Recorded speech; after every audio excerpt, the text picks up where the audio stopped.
Seorang anak memberikan teh dan kopi berbahaya dengan alasan karena dirinya kesal selalu ada perlakuan berbeda kepada dirinya dan sang kakak, ada pilih kasih di antara keluarga mereka.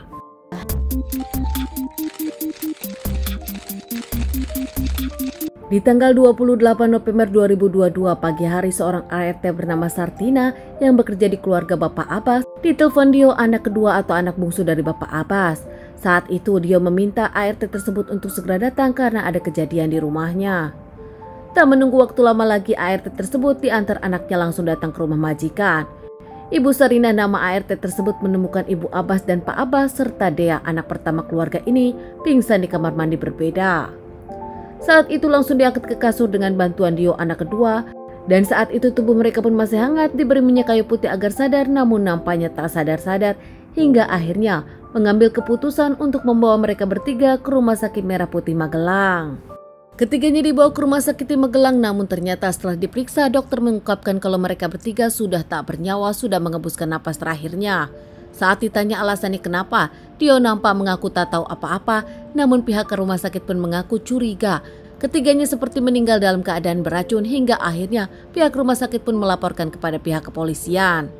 Tak lama pihak kepolisian datang dan interogasi Dio serta menginterogasi ART rumah tangga keluarga Abbas. Saat itu pihak rumah sakit dengan kepolisian pun meminta keluarga tersebut untuk diotopsi, namun ternyata Dio menolak, berbeda dengan keluarga besar yang ingin diotopsi untuk mengetahui penyebab kematian mereka bertiga, namun Dio tetap ngotot ingin langsung dimakamkan. Saat itu pihak kepolisian makin curiga kepada Dio dan makin langsung interogasi Dio. Mendapat keterangan dari pembantu rumah tangga Dio yang menjelaskan kalau kejadian ini bukanlah kejadian pertama. Sebelumnya saat Dio membelikan es dawet untuk keluarga mereka bertiga pun muntah-muntah, bahkan saat itu mereka masuk rumah sakit namun terselamatkan. Kini kejadian kedua, menurut pembantu rumah tangga, ada yang aneh lagi namun dirinya tak bisa berbuat apa-apa. Hingga akhirnya pihak kepolisian pun langsung menekan kepada Dio dan Dio tetap membantah. Menurut Dio, dirinya tak ingin otopsi karena ingin keluarganya segera tenang di alam sana. Sementara masalah minum, dirinya memang belum meminum apapun. Pihak kepolisian pun langsung datang ke rumah Dio dan mengamankan semua yang ada di rumah, termasuk minuman-minuman yang belum habis terminum. Setelah bukti jelas dan tak bisa mengelak lagi, akhirnya Dio pun mengakui kalau dirinya lah yang memasukkan zat berbahaya kepada keluarganya. Keluarga Pak Abbas ini dikenal baik di lingkungannya, bahkan kerap membantu dan selalu ikut setiap acara. Keluarga ini terdiri dari Abbas asal 58 tahun sang ayah, Riani 54 tahun sang ibu, sementara Dea 24 tahun anak pertama mereka. Sang ayah kerja di KPPN, namun pensiun di tahun 2002, setelah itu keluarganya hanya pensiun dan sang ayah yang hanya kerja.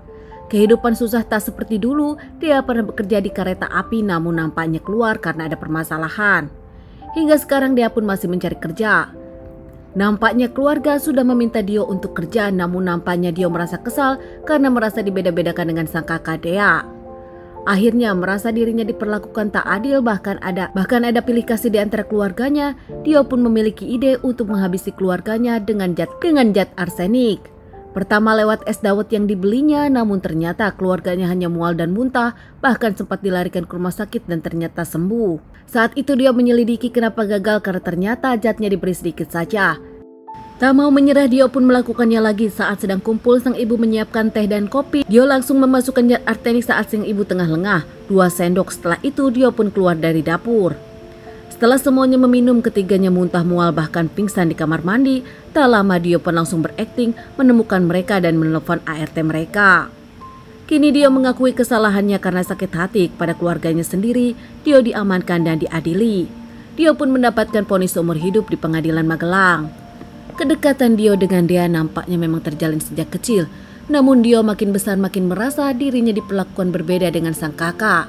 Dio yang nampak pemalas dan tak mau bekerja, merasa kalau dirinya disuruh-suruh bekerja oleh sang ayah, sementara sang kakak tak pernah disuruh bekerja lagi setelah dirinya pernah keluar dari PT KAI. Menurut paman Dio, dari keterangannya, Dio dengan Dea sama-sama dimanjanya. Namun setelah Dio dewasa, keluarga menginginkan Dio mandiri sehingga sang ayah meminta Dio bekerja. Sementara Dea memang sudah pernah bekerja dan kali ini masih tengah dalam mencari pekerjaan. Dea dinilai lebih bisa bertanggung jawab daripada Dio, sehingga orang tua tentu saja menginginkan Dio bertanggung jawab, menginginkan Dio mandiri, meminta Dio untuk mencari pekerjaan, namun penerimaan Dio berbeda. Dio merasa kalau dirinya disingkirkan dari keluarga dan dirinya diperlakukan berbeda dengan sang kakak Dea. Di dalam persidangan setelah dijatuhi hukuman seumur hidup, Dio pun mengakui dirinya kesepian sendiri, tak ada lagi keluarga yang bersama dirinya.